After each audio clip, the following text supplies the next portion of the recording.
Welcome friends, self अध्ययन पर GST के अंदर लास्ट वीडियो में हमने कंपोजिशन डीलर के बारे में देखा था, उसका ओवरव्यू और उससे रिलेटेड कुछ प्रैक्टिकली क्वेश्चन हम एक्सेल में आज की क्लास में देखने वाले हैं। सबसे पहले क्वेश्चन नंबर 1, यहाँ पर एक क्लाइंट है जिसने अपने आप का रजिस्ट्रेशन करा रखा है जीएसटी के अंदर 31 दिसंबर 2018 में अंडर नॉर्मल स्कीम। उसने अभी तक कोई बिजनेस नहीं किया है और वो अपनी जो रिटर्न्स है पेंडिंग वो 11 मई को 2019 को पे करना चाहता है। तो वो किस किस महीने की रिटर्न्स भरेगा ये हमें बताना है, दोनों स्कीम में एज्यूम करते हुए, मंथली स्कीम और क्वार्टरली स्कीम में। तो ड्यू डेट्स हमें यहाँ पर बतानी है मंथली स्कीम में और क्वार्टरली स्कीम में। अगर हम मंथली स्कीम में करते हैं, यहाँ पर आप देखेंगे तो हमें मंथली GSTR 3B और GSTR 1 रिपोर्ट भरनी होगी। अगर हम क्वार्टरली स्कीम सिलेक्ट करते हैं तो यहाँ पर GSTR 1 हमें क्वार्टरली भरना है, लेकिन GSTR 3B हमें हर महीने फिल करनी होगी। तो यहाँ पर अगर मंथली स्कीम हम लेते हैं तो यहाँ पर GSTR 3B हमें जब से बिजनेस स्टार्ट करा है, जैसे 31 दिसंबर, तो दिसंबर भी यहाँ पर काउंट होगा। अगर उसी मंथ में लास्ट डे भी हम ज्वाइन करते हैं, दिसंबर, जनवरी, फरवरी और मार्च, हमें GSTR 3B हर महीने भरनी है मार्च तक, क्योंकि 11 मई से पहले पहले हमें अगर फिल करना है। और जो ड्यू डेट है ये 20 तारीख होती है नेक्स्ट मंथ की फिल करने की। जैसे दिसंबर है तो 20 जनवरी तक, जनवरी है तो 20 फरवरी तक, फरवरी है तो 20 मार्च, और मार्च है तो 20 अप्रैल। ये हमने यहाँ पर डाल दिया है GSTR 3B जो हमारी फाइल होती है, जिसकी ड्यू डेट है 20 तारीख नेक्स्ट मंथ की। इसी तरीके से हमें GSTR 1 भी यहाँ पर करना है। GSTR 1 भी हमें दिसंबर से लेकर मार्च तक यहाँ पर करना है, दिसंबर, जनवरी, फरवरी एंड मार्च। और इसकी जो ड्यू डेट होती है वो 11th ऑफ होती है नेक्स्ट मंथ, यानी कि जैसे दिसंबर है तो हमें 11 जैन को इसको भरना है, जैन है तो 11 फैब तक, फैब 11 मार्च, और मार्च है तो 11 अप्रैल। तो ये था अगर हम मंथली स्कीम में अपना ऑप्शन सिलेक्ट करते हैं। क्वार्टरली स्कीम में करते हैं तो GSTR 3B तो हमें हर महीने फाइल करना ही करना है, तो ये तो हम यहाँ पर सेम टू सेम ले लेंगे। लेकिन GSTR 1 क्वार्टरली बेसिस पर होगा, अक्टूबर से दिसंबर, क्योंकि दिसंबर में बिजनेस रन हुआ है तो हमें दिसंबर भी फाइल करना है। और GSTR 1 क्वार्टरली में दिसंबर हमारा हो गया, अक्टूबर, नवंबर, दिसंबर, देन जनवरी, फरवरी, मार्च। तो ये हमें GSTR 1 फाइल करना है दिसंबर और मार्च क्वार्टरली स्कीम के अंदर। ये नेक्स्ट मंथ की आखिरी डेट को हमारा फाइल होता है। जैसे दिसंबर है तो यहाँ पर 31 जनवरी, और मार्च है तो नेक्स्ट मंथ का 30 अप्रैल। तो ये था, हमने स्कीम के बारे में जाना, मंथली स्कीम। अगर क्वार्टरली स्कीम लेते हैं तो क्या ड्यू डेट होती है, क्या क्या पीरियड्स होते हैं, उनको कैसे हमें फाइल करना होता है। आइए देखते हैं क्वेश्चन नंबर 2। यहाँ पर क्वेश्चन नंबर 2 में हमें कंपोजिशन डीलर मानते हुए चलना है। जैसे आपने अभी पिछला क्वेश्चन देखा वो नॉर्मल स्कीम थी, लेकिन कंपोजिशन डीलर स्कीम में हमें GSTR 3B और GSTR 1 को फाइल नहीं करना होता। हमें यहाँ पर GSTR 4 फाइल करना होता है, और वो क्वार्टरली बेसिस पर फाइल करना होता है। अगर हम बात करें 2017-18 और 18-19 के लिए, तो वहाँ पर कंपोजिशन डीलर में GSTR 4 को हमें क्वार्टरली बेसिस पर फाइल करना होता था। लेकिन अब जो फाइनेंशियल ईयर है 2019-20 का कंपोजिशन डीलर के लिए, वहाँ पर हमें GSTR फाइल जो करनी है 4 की, वो सिर्फ एनुअली करनी है, लेकिन पेमेंट फॉर्म CMP 08 हमें सबमिट करना है क्वार्टरली बेसिस पर। सेम एज GSTR 3B या GSTR 1 हमें फाइल नहीं करनी, क्योंकि ये हमारी नॉर्मल स्कीम में है। कंपोजिशन स्कीम में हमें GSTR 4 को फाइल करना होता है। अब केस बदल चुका है, पेमेंट फॉर्म हमें यहाँ पर फाइल करना होता है 2019-20 में। अगर हम दोनों की बात करें तो क्वेश्चन नंबर 2A पार्ट हम देखेंगे। यहाँ पर एक क्लाइंट ने अपने आप को रजिस्टर्ड कराया है 31 दिसंबर 2018 में अंडर कंपोजिशन स्कीम, और उसने अभी तक कोई भी बिजनेस नहीं किया है। हमें 11 मई को रिटर्न्स जितनी भी पेंडिंग्स है वो फाइल करनी है। तो क्या क्या रिटर्न्स होंगी, उनके रिटर्न्स के नाम, उनका पीरियड और उनका ड्यू डेट, ये हम मान के चल रहे हैं 18-19 फाइनेंशियल ईयर के। तो यहाँ पे जो रिटर्न नेम होगा वो होगा GSTR 4। पीरियड हमारा दिसंबर में है, तो अक्टूबर से दिसंबर का एक हमारा पीरियड यहाँ पर लगेगा और यहाँ पर लगेगा जनवरी से लेकर मार्च तक का। और यहाँ पर जो ड्यू डेट है वो 18th ऑफ नेक्स्ट मंथ होती है। जैसे दिसंबर है तो हमारा नेक्स्ट जो मंथ होगा 18th जैन को हमारा GSTR 4 हमें फाइल करना है। जनवरी से मार्च का है तो हमें 18th ऑफ अप्रैल यहाँ पर GSTR फाइल करना है GSTR 4 को। ये हमें 19-20 का मानते हुए चलना है, 2019 हमें यहाँ पर एज्यूम करना है, क्योंकि 19-20 में तो हमें पेमेंट फॉर्म फिल करना होता है। अब अगर 2019-20 के केस की बात करें तो हमें यहाँ पर पेमेंट फॉर्म CMP 08 फाइल करना है और ये सेम अक्टूबर से दिसंबर, जनवरी से मार्च हमें लेना है। पेमेंट डेट भी सेम होगी 18th ऑफ नेक्स्ट मंथ, जो कि यहाँ पर होगी हमारी 18 जैन 2020 यहाँ पर, और यहाँ पर होगी 18th अप्रैल 2020। साथ ही साथ हमें एनुअली GSTR 4 को भी फाइल करना है, जो कि हमारा अप्रैल से मार्च के लिए होगा, और ये हमें नेक्स्ट मंथ के एंड डे को फिल करना होता है। जैसे मार्च है तो 30th अप्रैल को हमें यहाँ पर उसका GSTR 4 फाइल करना होगा।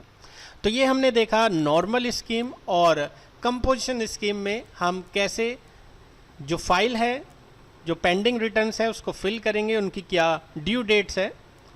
क्वेश्चन नंबर 3 में चलते हैं। क्वेश्चन नंबर 3 में एक क्लाइंट है जिसका approximately cell purchase every month का यहाँ पर मेंशन है। 6 लाख का सेल है और परचेज है 5 लाख का। हमें दोनों ही तरीके से यहाँ पर चेक करना है कि अगर नॉर्मल स्कीम है 5% से तो क्या टैक्स होगा, और कंपोजिशन स्कीम अगर हम लेते हैं 1% से तो क्या होगा, और कौन सी स्कीम यहाँ पर बेटर है, हम कौन सा बिजनेस चूज़ करें, हम कंपोजिशन स्कीम लें या नॉर्मल स्कीम लें, वो भी हमें यहाँ पर बताना है। सबसे पहले आउटपुट आप देखें, आउटपुट यानी कि आपकी सेल जो कि है यहाँ पर 6 लाख की, और इनपुट यानी कि परचेज यहाँ पर 5 लाख की। अब क्योंकि नॉर्मल स्कीम है तो यहाँ पर हम CGST SGST जो टैक्स कैलकुलेट करेंगे 2.5% से करेंगे। नॉर्मली कंपोजिशन में हमारा आधा परसेंट, टोटल 1% यहाँ पर कैलकुलेट होता है। तो ये हमने यहाँ पर जो कैलकुलेट करा है उसके बेस पर हमारा आ चुका है। इनपुट की अगर हम बात करें, इनपुट 2.5% लेते हैं, और इनपुट 2.5% लेने के बाद हमारा यहाँ पर टोटल टैक्स के साथ हमारी वैल्यू आ चुकी है। अब अगर हम CGST SGST में से यहाँ पर घटाते हैं आउटपुट माइनस इनपुट, तो 2500 का हमारा टैक्स यहाँ पर जाएगा। ये नॉर्मल स्कीम है जिसमें हम इनपुट अवेल कर सकते हैं, लेकिन ऐसा यहाँ पर नहीं होगा। आप देखें यहाँ पर हमने सेम टू सेम अमाउंट तो लिया है यहाँ पर आउटपुट का, लेकिन 1% से, तो आप ऊपर देखें 0.5% हमने यहाँ पर कैलकुलेट करा है 0.5, जिससे हमारा इनपुट तो हमें नहीं मिलेगा। टोटल जितना भी हमारा सेल हुआ है उस पर हमें यहाँ पर अपना पेमेंट करना है 3000 का। तो आप देखें 2500 यानी कि 5000 और 3000 यानी कि 6000। कौन सा स्कीम आपको बेटर लग रहा है? आप कहेंगे कि हमें जो स्कीम बेटर लग रहा है वो है नॉर्मल स्कीम, क्योंकि उसमें टैक्स कम जा रहा है। तो आप ऊपर लिख सकते हैं normal scheme is better than composition scheme. ये था हमारा क्वेश्चन नंबर 3। क्वेश्चन नंबर 4 की ओर चलते हैं। एक क्लाइंट है जिसका अप्रोक्सीमेटली सेल परचेज यहाँ पर गिवन है, सेम एज नॉर्मल। डीलर अगर है तो 5%, कंपोजिशन है तो 1%, और वो साथ ही साथ ऑनलाइन बिजनेस भी चलाना चाहता है फ्लिपकार्ट के थ्रू आगे जाकर फ्यूचर के अंदर। तो हमें कैलकुलेट करना है टैक्स, साथ ही साथ बताना है कौन सी स्कीम बेटर रहेगी। तो आउटपुट यहाँ पर हमने उठा लिया है, यानी कि सेल वाला अमाउंट और परचेज वाला अमाउंट यहाँ पर 4 लाख। हम अगर टैक्स कैलकुलेट करें, क्योंकि 5% है, 2.5% से हमने निकाला है CGST, same as SGST amount होगा, और हमारा इनपुट का भी 2.5% से हमने यहाँ पर कैलकुलेट कर लिया है। दोनों चीज़ों को अगर हम जोड़ें, यहाँ पर हमारा सेल परचेज आ चुका है। सेल परचेज में से हम यहाँ पर CGST का आउटपुट में से माइनस कर देंगे CGST का इनपुट। 5000 का हमारा CGST पेबल आ रहा है और 5000 ही हमारा SGST पेबल आ रहा है। इसका मतलब टोटल हमें 10,000 का टैक्स भरना है। अब क्योंकि कंपोजिशन स्कीम में इनपुट तो हम अवेल नहीं कर सकते। यहाँ पर हमने सीधा सीधा इसका 0.5% निकाला और 0.5% से हमने यहाँ पर सेम इनको टोटल करते हुए यही हमारा जो आउटपुट है वही हमारा पेबल अमाउंट होगा। अब आप देखेंगे कि यहाँ पर जो टोटल आ रहा है कंपोजिशन स्कीम में 6000 का पेबल है और नॉर्मल स्कीम में 5000 यानी कि 10,000 का पेबल है। अब आपको लगेगा कि कंपोजिशन स्कीम इस केस में बेटर है, जो हमने क्वेश्चन नंबर 3 में देखा था उसमें नॉर्मल स्कीम बेटर थी। तो कंपोजिशन स्कीम बेटर तो है, लेकिन अगर आप कंपोजिशन स्कीम ले लेते हैं तो फिर आप ऑनलाइन बिजनेस नहीं कर पाएंगे। जैसे कि ऊपर लिखा है कि आप ऑनलाइन सेल करना चाहते हैं फ्लिपकार्ट के थ्रू, तो वो पॉसिबल नहीं है क्योंकि आपका माल अदर स्टेट में भी डिलीवर होगा, और अगर ऐसा होता है तो आप कंपोजिशन स्कीम को अवेल नहीं कर सकते। तो अगर आप चाहते हैं फ्लिपकार्ट के थ्रू सेल करना ऑनलाइन, तो यहाँ पर भी आपके लिए नॉर्मल स्कीम ही बेटर होगी। तो ये था हमारा क्वेश्चन नंबर 4। क्वेश्चन नंबर 5, जिसमें एक शॉपकीपर है जिसकी परचेजेस गुड्स है 1 लाख की प्लस 5% यहाँ पर जीएसटी एक्स्ट्रा है, और जो सेल है वो है 1,20,000 का टैक्स इंक्लूसिव। तो यहाँ पर नॉर्मल स्कीम और कंपोजिशन स्कीम दोनों आपको बनाने हैं। जनरल एंट्री आप देखेंगे साइड में दोनों तरीके से लिखा हुआ है, नॉर्मल स्कीम के लिए क्या होगा और कंपोजिशन स्कीम के लिए क्या होगा, क्योंकि नॉर्मल स्कीम में तो हमारे टैक्सेस लगेंगे इनपुट आउटपुट के, बट कंपोजिशन स्कीम में हमें सिर्फ यहाँ पर जो सेल्स पर पेबल अमाउंट है वही चेक करना है। तो ये क्वेश्चन आपको खुद से ट्राई करना है प्रैक्टिकली। कोई अगर इशू है तो आप कमेंट बॉक्स में उसके बारे में लिख सकते हैं। क्वेश्चन नंबर 6 जो कि लास्ट क्वेश्चन है, और नॉर्मली ये क्वेश्चन है रेस्टोरेंट वगैरह के लिए। जो नॉर्मल स्कीम है पहले 12% था जिसमें इनपुट अवेलेबल था, लेकिन अब इसके लिए 5% जो टैक्स रेट है वो एप्लीकेबल हुआ है 15/11/2017 से। ये है नॉर्मल स्कीम के अंदर। कंपोजिशन स्कीम में 5% था पहले भी और अब भी 5% है, और उस पर हमें कोई इनपुट नहीं मिलेगा। तो यहाँ पर बोथ नॉर्मल एंड कंपोजिशन दोनों स्कीम के लिए ही अब 5% जो टैक्स रेट है वो एप्लीकेबल हुआ है। बस कंपोजिशन में हमें यहाँ पर कोई उसका इनपुट नहीं मिलेगा, सेम एज नॉर्मल में भी हमें उसका इनपुट नहीं मिलेगा। आप देखें यहाँ पर क्वेश्चन है, एक रेस्टोरेंट है जिसने अपना रजिस्ट्रेशन कराया है, उसकी सेल यहाँ पर आप देखेंगे 3 लाख रुपए है और 7 दिन वो रेस्टोरेंट ओपन रहता है। मंथली एक्सपेंसेस भी है, जो परचेज किया जाता है फूड आइटम 90,000 का टैक्स फ्री है, प्लस उसमें मंथली रेंट भी है 50,000 का, जिस पे 18% जीएसटी एक्स्ट्रा लगाया जाता है। जीएसटी रेट यहाँ पर हमें जो सेट करना है, जैसे आपने पीछे देखा 1% था, लेकिन यहाँ पर है 5% इन केस ऑफ रेस्टोरेंट। और यहाँ पर हमें नॉर्मल स्कीम और कंपोजिशन स्कीम दोनों में इस चीज़ को कैलकुलेट करना है और चेक करना है कौन सी स्कीम यहाँ पर बेटर है। तो यहाँ पर टोटल टर्नओवर की अगर हम बात करें तो वो है 3 लाख का, जिस पे हमें यहाँ पर 5% निकालना है, और 5% का मतलब 2.5% हमारा CGST और 2.5% हमारा SGST। तो सेम एज हमने यहाँ पर कैलकुलेट कर लिया है, और यही वैल्यू कंपोजिशन के लिए भी रहने वाली है, क्योंकि सेम हमारा यहाँ पर रेट ऑफ टैक्स है। और इनपुट भी दोनों के लिए ही नहीं है, चाहे नॉर्मल स्कीम है या कंपोजिशन स्कीम है, तो सेम हमने जो टैक्स अमाउंट देना है CGST का वो हमारा आउटपुट वाला ही देना है, और ये सेम हमारा कंपोजिशन स्कीम के लिए भी यहाँ पर एप्लीकेबल है।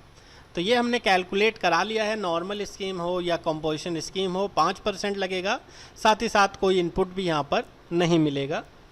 यहाँ पर जो फूड आइटम है वो 90,000 का है, हम प्रॉफिट एंड लॉस कैलकुलेट कर रहे हैं। रेंट जो है 50,000 प्लस 18% GST, यानी कि 9,000 आएगा, तो 59,000 का हमारा यहाँ पर रेंट हो जाएगा। हमारा जो सेल है वो है 3 लाख का, यहाँ पर हमने डाल दिया है। अब अगर हम बात करें प्रॉफिट की, तो हमारा जितना भी सेल हुआ है उसमें से हम माइनस कर देंगे अपना फूड आइटम जो परचेज करा है, माइनस कर देंगे रेंट, तो हमारा 1,51,000 का यहाँ पर आया है प्रॉफिट। सेम एज यहाँ भी हम कैलकुलेट करते हैं, 90,000 का हमने परचेज़ करा है, हमारा रेंट विद टैक्स यहाँ पर आएगा 59,000 का, सेल है यहाँ पर 3 लाख। साथ ही साथ क्योंकि कंपोजिशन स्कीम है तो टैक्स भी यहाँ पर बनेगा टोटल सेल पर। 3 लाख पर 5% से हमारा यहाँ पर टैक्स कैलकुलेट होकर टैक्स एक्सपेंसेस यहाँ पर डालना है, तो 15,000 का हमें यहाँ पर टैक्स एक्सपेंसेस लेना है। अब अगर हम बात करें यहाँ पर प्रॉफिट की, तो total sale minus food item purchase minus rent paid minus tax expenses 1,36,000 का यहाँ पर प्रॉफिट आ रहा है। अब आप देख सकते हैं कंपोजिशन स्कीम बेटर है या नॉर्मल स्कीम बेटर है, क्योंकि दोनों में ही हमें इनपुट नहीं मिलने वाला है। हमें यहाँ पर एंट्रीज़ भी दी गई हैं और इस एंट्रीज़ के अमाउंट्स को हमें यहाँ पर फीड करना है। जैसे परचेज़ एंट्री अगर हमने यहाँ पर डालनी है, परचेज़ जो हमने फूड करा है 90,000 का, और क्योंकि हमें यहाँ पर इनपुट कुछ मिलने वाला ही नहीं है तो टोटल 90 की 90,000 हमारा यहाँ पर पार्टी के थ्रू पेड हो जाएगा। सेल की बात करें तो सेल 3 लाख रुपए का है और इस पर हमारा जो कैलकुलेट होगा 2.5% से CGST, 2.5% से SGST, टोटल हमारा जो सेल होगा वो हम यहाँ पर इसको जोड़कर निकाल सकते हैं। लेकिन यहाँ पर जो कंपोजिशन की बात करें तो यहाँ पर हमारा 90,000 का परचेजिस है और हमारा जो सेल हुआ है वो यहाँ पर उसी में इंक्लूसिव टैक्स है, तो 3 लाख का ही हमें यहाँ पर टैक्स एक्सपेंसेस निकालना होगा बाद में जाकर। सेम हमारा यहाँ पर सेल एंट्री बन जाएगा। यहाँ पर और यहाँ पर आप एंट्रीज़ में फ़र्क देख सकते हैं। यहाँ पर हमारा आउटपुट तो हमें देना है 7500 का, लेकिन हमारा कोई इनपुट नहीं है, तो टोटल हमारा वही अमाउंट पे होगा। आउटपुट सेम हमारा SGST के लिए, इनपुट तो कुछ नहीं है, हमें वही यहाँ पर पे करना है। तो दोनों की पेमेंट हम चेक के थ्रू यहाँ पर बैंक से डिडक्ट कर रहे हैं, SGST का भी यहाँ पर हम यहाँ पेमेंट कर रहे हैं। तो ये केस था हमारा नॉर्मल के लिए।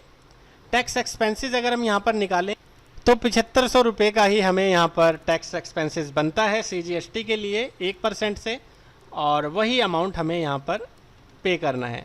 तो सेम अमाउंट हमें यहाँ पर डालना है CGST और SGST का, और इन्हीं का हमें यहाँ पर भुगतान करना है। तो ये एंट्रीज थी कुछ जो हमने कंपोजिशन स्कीम में देखा। कंपोजिशन स्कीम में और नॉर्मल स्कीम में कौन सी स्कीम बेटर है, कौन से ऑप्शन को हमें चूज़ करना चाहिए। आज की क्लास में कंपोजिशन स्कीम कैलकुलेशन हमने देखा। ये चैप्टर अब फिनिश हो चुका है। इसमें कोई भी आपका डाउट्स है, क्वेरी है, आप कमेंट बॉक्स में लिख सकते हैं। नेक्स्ट वीडियो में हम GSTR 3B बनाना सीखेंगे, उसका पेमेंट करना सीखेंगे एक्सेल के थ्रू। Thanks for watching, bye bye.